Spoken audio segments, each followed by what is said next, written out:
So very good morning to all of you. I'm Dr. Devina Krishna, Assistant Professor, Department of English, Patna Women's College, India. And today I'm very glad to address myself on this topic, Indian linguistic resurgence through the lens of NEP 2020. So these are the elements of my presentation. I have planned my talk in this way. I'll talk about linguistic diversity in India. I'll also talk about language families in India, language endangerment situation in India, threat to Indian multilingualism, initiation of NEP 2020, that is new education policy to provide space to local languages, language resurgence, benefits of multilingualism to India with conclusion. First of all, I would like to talk about language. Now, when we say that language, language is a means to communicate with one another in order to survive. But this is a very important statement. I believe that it is language that actually makes us human. It is one of the important means, that actually establishes our identity. And it is, of course, a great vehicle for knowledge. We can pass our opinion or, attitude from one source to another through this means of language. It helps people with the proper knowledge to communicate with others. So it serves as a very important base in this entire process of communication. Now, with this comes to my mind the topic linguistic diversity. Now, what exactly is linguistic diversity? Before I actually talk about linguistic diversity, let me talk about this word linguistic. Now, linguistics, let's discuss linguistics first. So linguistics is scientific study of language, and we actually analyze languages, while conducting any linguistic analysis. So we analyze language in terms of, let's say, there are various linguistic levels which we analyze. So we actually start with the sound system, for example, phonetics. So linguistics, the subject has various levels, and one such level is phonetics. So phonetics actually refers to the study of speech sounds. So we study different speech sounds, Now, these speech sounds are actually classified into consonants and vowels. So these are the segmental features of a language. Other than that, we have suprasegmental features also like stress, tone, intonation, etc. So this is to talk about the sound system, which is followed by other categories also of linguistic levels, such as phonology, how sounds are patterned, Then we have morphology, that refers to the study of internal structure of words, followed by syntax, that actually studies the structure of sentences, and then semantics, that actually studies the meaning of words, followed by pragmatics, how a particular language is used in the context, so we actually study the context when we do a pragmatic analysis. So it's a very interesting and a fascinating field. And this field has fascinated me a lot because I'm a linguist and academic, and I teach linguistics. And I right from my beginning, I have found this subject very challenging also. And I believe that when we talk about linguistics, there are so many other avenues also we can talk about. But in today's talk, I'll also discuss, how linguistic diversity actually, plays a very important role in our country, India. Because, when we talk about linguistic diversity, what is linguistic diversity? It actually refers to the concentration of unique languages together. And as we know that India is a country with diversity of languages, cultures, it's a land with many number of languages. And I have mentioned in my data also that according to the Census of India in 2011, there were 121 languages with 1599 other languages. So you can see the amount of languages that are present. So this certainly, makes the entire environment of, let's say, of course, it actually, we can say that there's this prevalence of multilingualism, because with linguistic diversity, we'll relate it with multilingualism. So this is just to start. This is I just wanted to talk at the very onset about these things, which are very basic, very fundamental, but we need to address these things. Then the total number of speakers for each language also vary greatly. There are 14 languages with more than 10 million speakers, 32 languages with more than 1 million speakers. And that's an interesting data. Most of the languages are spatially aggregated. That is, each of these languages is concentrated in a single state. Yes, that's another beauty of multilingualism. What happens is there are so many states, and every state has its own regional language also. And of course, each individual state has its own official language as well. Now, let me jump to another topic, that's language families in India, which is one of my favorite topics. I have always been discussing this in my class as well as in some of the guest lectures I have given previously also. That India, when we talk about language family, it's quite rich. Okay, I can see Brennan joining. Okay, all right. So hello, Brennan. It's good to see you there. Hello. Yeah. So I just started, my discussion with, talking about, linguistics, and I was just discussing linguistic diversity, and I just came to this entire idea of language families in India. So as we know that India is represented by 6 language families, okay, and we have something called Indo-Aryan, then we have Dravidian, then we have Austro-Asiatic, then we have Tibeto-Burman in the mainland India, followed by Great Andamanese in the Andaman Islands. Now, I also have mentioned here that in addition, there are endangered languages of the Tai-Kadai group. So each of these language families is historically and typologically distinct from each other. Now, as I said in my talk before, that India is quite diverse, and there are shades of multilingualism, bilingualism as well as multilingualism. So let me just discuss, these 6 language families. Now, let me just start with Indo-Aryan. Now, when we talk about, the region of South Asia, so I cannot, skip these language families. Okay, and let me just discuss, for example, starting with the Indo-Aryan. Now, it's a very heavily populated language family. Okay, or let me say a linguistic branch. It's a very heavily populated, lots of languages are there. And you won't believe that all these languages, like whether it's Marathi or Gujarati or it's Hindi, or for that matter, all these fall under the Indo-Aryan category. So it's a very densely populated branch. And of course, we have also, Dravidian language family, and this is another important branch.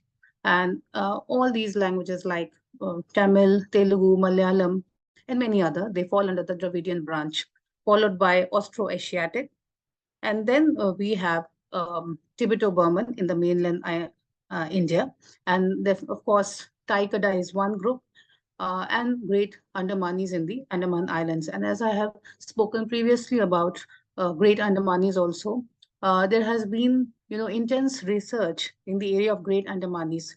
Professor Anvita Abbi, she has conducted exemplary research, in finding out this, let me say, 6th language family, that is Great Andamanese.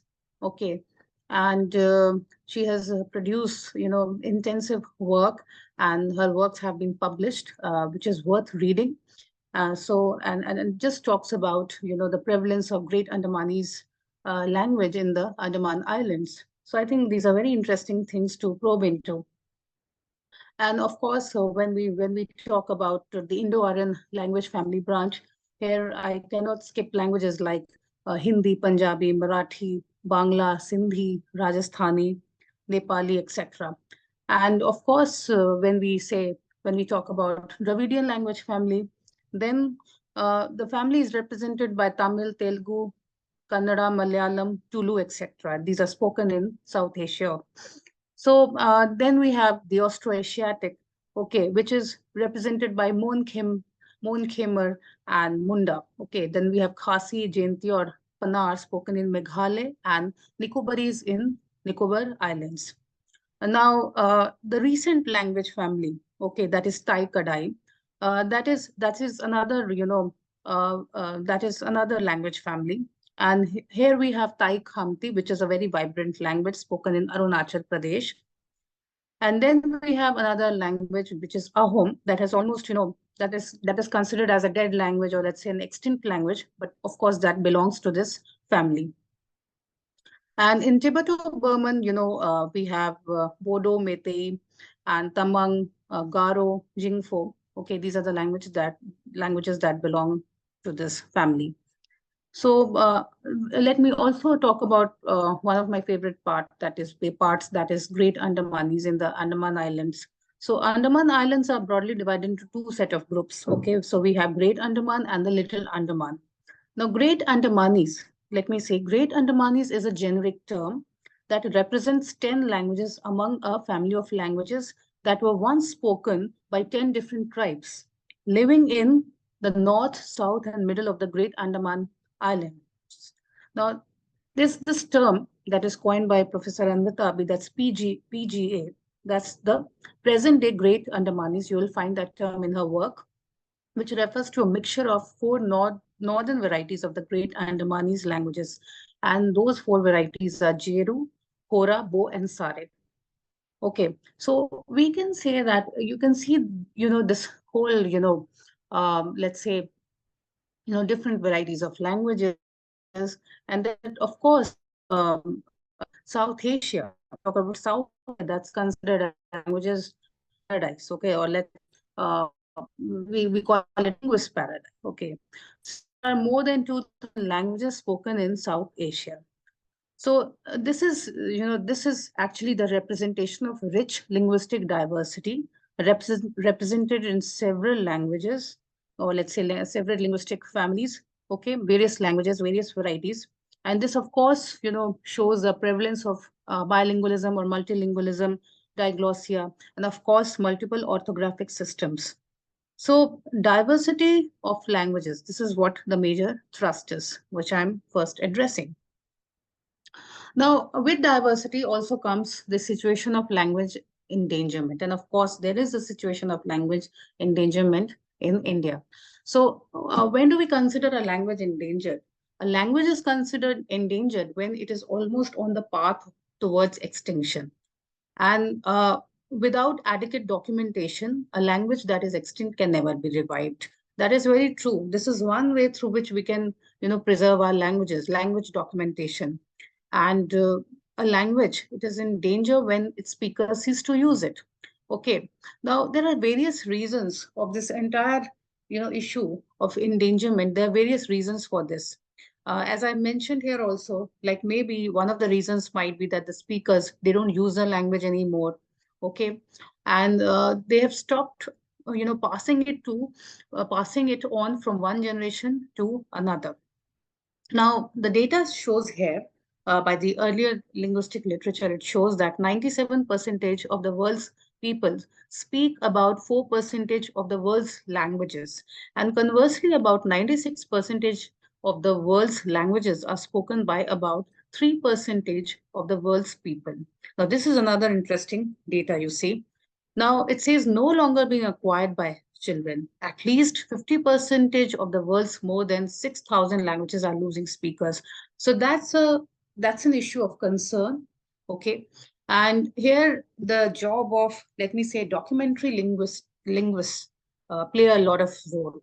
Now, in most world regions, about 90% of the languages may be replaced by dominant languages by the end of the 21st century. This is something which is a situation of concern.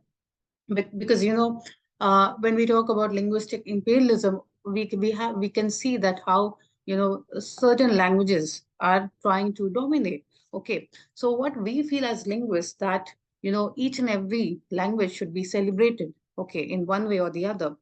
And if a language is facing endangerment, the only way to make it preserved, or just the only way to make it survived is through documentation, of course. Now, there is a threat to Indian multilingualism. Now, there are certain reasons I have uh, like just noted here, like this whole issue of linguistic imperialism. Okay, how there's this whole idea of transferring of a dominant language to other people. Now, linguistic imperialism, it is actually a term coined by Philipson in 1992. And linguistic imperialism is seen by many academics as a globally organized form of linguicism. Okay, so this is defined as the intentional destruction of a powerless language by a dominant one. So the global expansions, we say that the global expansions of English has often been cited as a primary, example of linguistic imperialism. The only way to, regulate this entire thing is to, to give weightage to the local languages, regional languages, and of course to celebrate all the languages. So dominant languages play a lot of role, okay, and we can see that within our context also. I also mentioned here about lack of qualified teachers who are unable to, teach the language properly. And this happens often, and the students, they are not proficient in their language. And as such, there's this particular gap or lack that remains persistent. Then there is this whole idea of forced displacement from one's traditional land. As I've already talked about, how a particular language is not passed to the other generation, or we can even say that maybe due to migration, certain speech community or a certain group of people, they migrated from one place to another and they stopped speaking a particular language once they uh, once they migrated to another land. So that's another reason, of let me say, uh, let me say multilingualism, this loss of, this threat to this whole concept of multilingualism. So forced displacement also plays a role. And then, of course, the policies of assimilation that promote dominant languages. Okay, how the people who are in power or influence, they actually, make sure that a particular variety of a language, okay, that gets a wide acceptance. And these are issues that are everywhere. But of course, we need to look and reflect upon the situation. And as linguists, what can we do? We can, of course, preserve languages, okay, because this is an area of our concern, of course.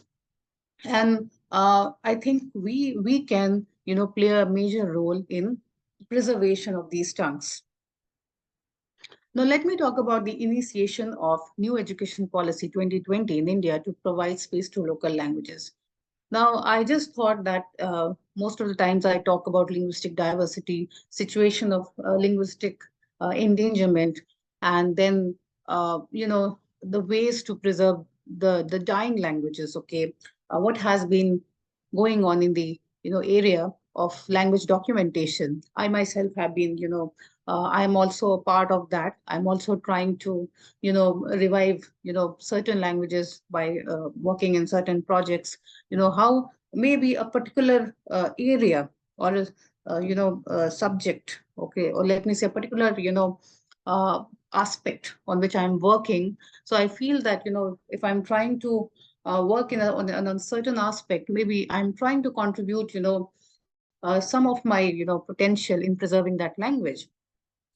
Now, this new education policy 2020, we have abbreviated it as NEP 2020, aims at promoting multilingualism. Now, that's a very interesting aspect through English and local languages, as well as highlighting the importance of languages through teaching.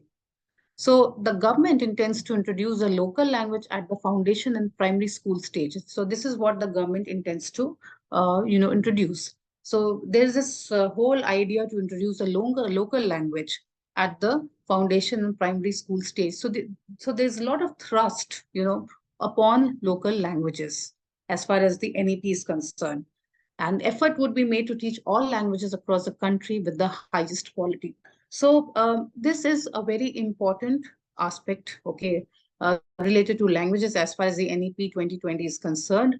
And I hope we all make effort to bring about this resurgence in the domain of local languages, because the aim should be to promote multilingualism. And of course, NEP also aims at that same objective, how to promote multilingualism through English and other local languages. So it is trying to balance the entire act, okay, not only one language, but all the languages, okay, so that students are benefiting from not only one language, but they are also getting exposure to other languages right from the beginning, right from the very foundation, from the primary school stage. Otherwise, what happens, uh, if later on they get the exposure to a particular language, there's a delay in, the entire learning process. So I think at the very onset, at the very foundation, if a child is exposed to as many languages, okay, so that is, I think, much better situation. That is a much better situation than, than learning that language at a later stage. So that's a very integral and an important aspect NEP has, highlighted. Now let's talk about language resurgence. Okay. Now these two terms are quite important. Language resurgence. Okay. So there's this. I mentioned here how the medium of instruction until at least class 5 would be the local or regional language, and until class 8 wherever possible. So there's a greater possibility how students will get the exposure towards their local or regional language. Okay, at the very onset. Okay, so till class 5. Okay, in India, we call it class 5. So we don't have grades, but we have class 5. So that's another thing, to let me say applaud, because right from the beginning, there will be a lot of thrust. Okay, and students, I think if they get good guidance, so they will be proficient in their local tongues, or let's say regional tongues. And once they establish their base, I think once the mother tongue base, or these these linguistic bases are established, so it won't go away, it won't fade away. Okay, all languages would be taught through interactive activities with reading and writing from an early age. So there is a lot of thrust on these communicative, aspects. Okay, so we already know that, when we talk about, language teaching methods. Okay, let's say language teaching methods in English, for example. So in contemporary times, there's a lot of thrust on the communicative approach. Okay, there are different kinds of language teaching methods. So we have been, studying the grammar translation method, for example, or let's say the audiolingual method. Okay, in contemporary times, we also give importance to communicative approach, which actually, you know, gives a lot of importance on LSRW skills. Okay, so it is listening, speaking, reading, and writing. So that's something which communication skills, comprises of. Okay, so there's a lot of thrust on, as far as the NEP is concerned, lot of thrust on reading and writing from an early age. Okay, so there should be a lot of interactive activities so that students learn, okay, in a better manner, much better manner. Then high quality textbooks would be made available in regional languages. Now, when Professor Abhi, she conducted the research, in this whole area of, Andamanese languages. So I know that primers, they also, published primers of that language. Okay, and that's very interesting, and that's a great work. So I think that whenever, when you think that a particular language, should get an acceptance, before that it is important that this entire idea of, elaboration of function is important. That means that when you have a language in circulation, you need to have a certain sort of codification, or let's say, rules should be formulated, grammars should be published. Okay, thesaurus, or let's say dictionaries should be published. So you can have textbooks. Okay, and then that should be elaborated in function. That means that those should be, promoted. Okay, those should be promoted in the market space so that people, get an access to it. Okay, and they are made aware. So even in this whole idea of language resurgence, there's a lot of thrust, in the area of, producing high quality textbooks so that students learn from the very beginning. Then government shall work towards developing language teachers for all regional languages. So, of course, I believe that nobody can replace a teacher. So the teacher is the best guide. So we must, try to have good teachers in the society.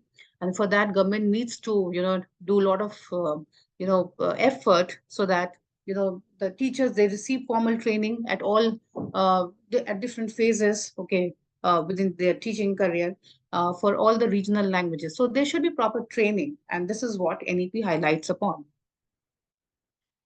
Now, I have also tried to mention here some benefits of multilingualism to India. Okay, so we already know that multilingualism has its own benefits. Okay, for example, local language education for technological, social, and educational progress, national integration and cultural enrichment, protecting endangered languages, children's cognitive and creative advantages, and decreased dropout rates in marginalized language areas.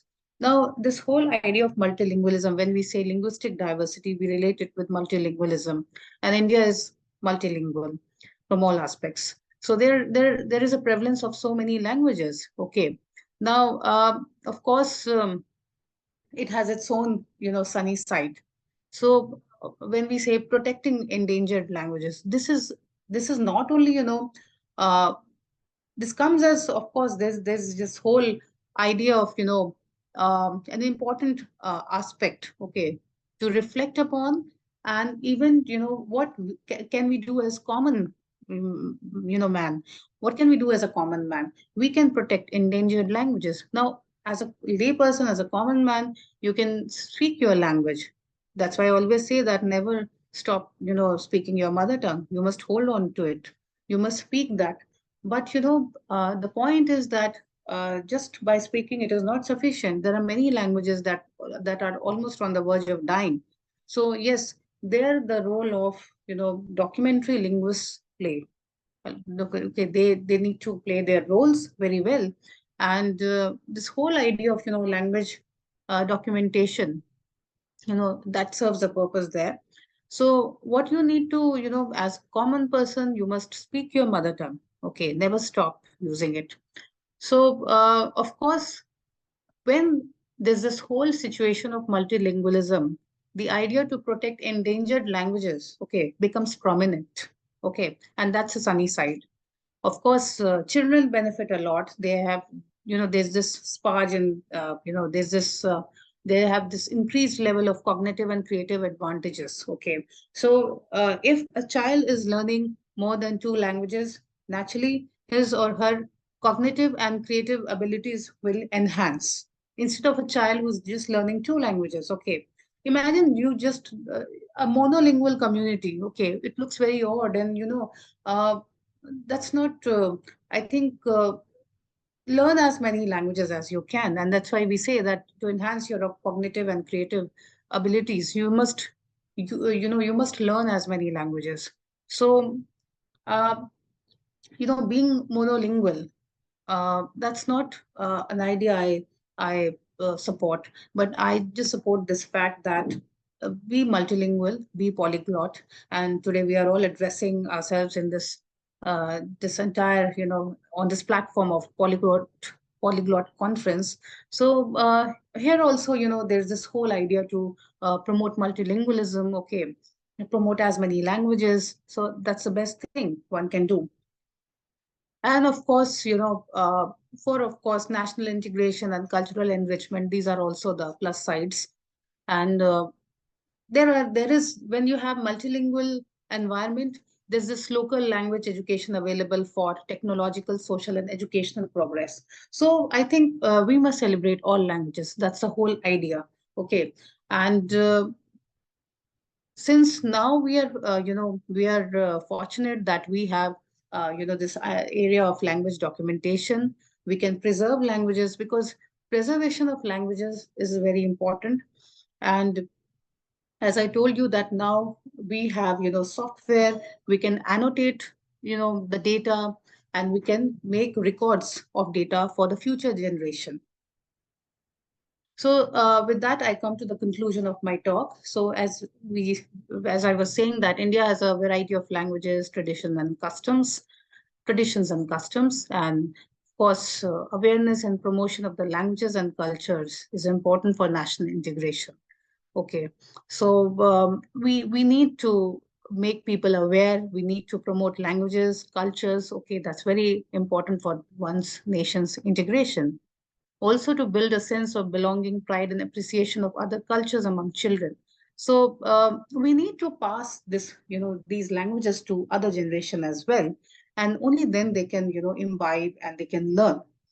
So, of course, the new education policy in India 2020 is definitely a great step towards language resurgence. And we hope that, as far as the languages are concerned, the local languages or the regional varieties, they benefit a lot from this policy. And it's a means, of course, it's a way through which all the languages will be promoted, because the child, when he or she will be, receiving the linguistic input in his or her mother tongue, so that will, or let's say some local language or regional language along with English, so that will, that will strengthen his or her base in that language. So with that, I come to the end of the presentation.